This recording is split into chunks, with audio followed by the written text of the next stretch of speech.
সত্ৰ পৰিচালনাৰ ক্ষেত্ৰত গুৰুত্বপূৰ্ণ সিদ্ধান্ত শিৱসাগৰৰ খাটপাৰ সত্ৰৰ পৰিচালনাৰ দায়িত্ব মহিলাৰ হাতত অৰ্পণ কৰা হৈছে। বিশিষ্ট সাহিত্যিক সত্ৰীয়া সংস্কৃতিৰ গৱেষক পণ্ডিত ডক্টৰ নিৰুপমা মহন্তক দিয়া হ'ল খাটপাৰ সত্ৰ পৰিচালনাৰ গুৰু দায়িত্ব।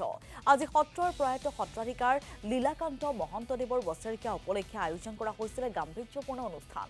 এই অনুষ্ঠানতে তেখেতৰ ভাতৃ জিতেন মহন্ত সত্ৰাধিকাৰ ৰূপে নিৰ্মালী অৰ্পণ কৰা হয়। লগতে নৱনিৰ্বাচিত সত্ৰাধিকাৰৰ আহ্বানত বিশিষ্ট গৱেষক তথা সত্ৰীয়া সংস্কৃতিৰ বিশাৰদ ডক্টৰ নিৰুপমা মহন্তক খাটপাৰ সত্ৰ পৰিচালনাৰ দায়িত্ব অৰ্পণ কৰা হয়।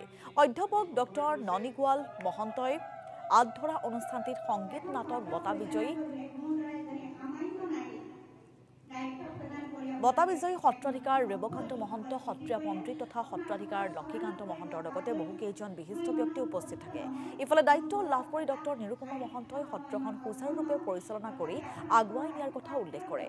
একেটা অনুষ্ঠানতে অৰূপ মহন্তক ডেকা সত্ৰাধিকাৰ আৰু তীৰ্থ মহন্তক লৰি সত্ৰাধিকাৰ নিযুক্তি দিয়া হয়। আজি আমাৰ স্বামী প্ৰয়াত সত্ৰাধিকাৰ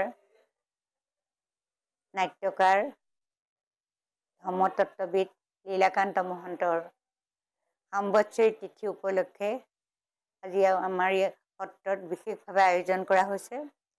আৰু এই তিথি উৎসৱৰ লগত সংগতি ৰাখি তেখেতৰ স্থলাভিষিক্ত কৰিবৰ কাৰণে ডেকা সত্ৰাধিকাৰ তেখেতৰে ভাতৃ জিতেন মহন্তক সত্ৰাধিকাৰ দায়িত্ব প্ৰদান কৰা হয়। আৰু তাৰ লগতে আমাৰ সত্ৰৰ নীতিমতে এজন সত্ৰাধিকাৰৰ দায়িত্ব লোৱা জিতেন মহন্তই ডেকা সত্ৰাধিকাৰ হিচাপে দায়িত্ব দিয়ে অৰূপ মহন্তক, আৰু লৰি অধিকাৰ হিচাপে দায়িত্ব দিয়ে তীৰ্থ মহন্তক। কিন্তু তেখেত গুৱাহাটী নিবাসী, তদুপৰি শাৰীৰিকভাৱেও কিছু অসুস্থ হোৱাৰ কাৰণে সত্ৰাধিকাৰগৰাকীৰ অনুপস্থিতিত প্ৰয়াত সত্ৰাধিকাৰ গৰাকীৰ পত্নী হিচাপে আমাকে সত্ৰখনৰ পৰিচালনাৰ দায়িত্ব দিবলৈ তেখেতে সকলোৰে আগতে ব্যক্ত কৰিছে। আজি আমাৰ শ্ৰী শ্ৰী বৰখাটপাৰ সত্ৰৰ সত্ৰাধিকাৰ অভিষেক আজি আৰম্ভ হৈছিল, আৰু সেই মৰ্মে আজি আমাক সত্ৰাধিকাৰ পদত অধিষ্ঠিত কৰিছে। আমাৰ এই সত্ৰৰ সত্ৰাধিকাৰ প্ৰয়াত লীলা মহন্তৰ আজি এবছৰ হৈছিল। তেখেতৰ আজি বছৰেকীয়া তিথি আছিল। এই তিথিৰ দিনাই আমি মাল্য গ্ৰহণ কৰিছোঁ। আমাৰ